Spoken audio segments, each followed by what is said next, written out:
حاجه بقى، انا هجيب طاسه سخنه، تمام، هنزل فيها بشويه زيت كده كويسين، اسيبهم يسخنوا. بعد ما انزل بالزيت هنزل عليه بمعلقه توم كبيره. زي ما احنا عارفين الفلفل ده اوعي تعمليه بالبصل، لازم تعمليه بالثوم. هنزل عليه بمعلقه توم كده كويسه كبيره، وابتدي بقى ان انا ايه، التوم ده طبعا عشان انا مفرزاه من الفريزر، انا باخده من العلبه على طول بشتغل فيه في اي اكل انا بعمله. فطبعا ايه زي ما انتم شايفين انا ايه بحطه على طول على النار.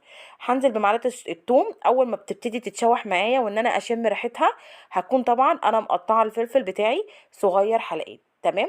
انت بقى عايزه في ناس على فكره بتعمل الاكله دي بفلفل بارد مش فلفل حراق، بس انا يعني يعني انا بحب الاكله دي هي سبايسي، فلازم تبقى فلفل حامي. طبعا هنزل بشرايح الفلفل على الثوم، وابتدي بقى ان انا اشوحهم مع بعض.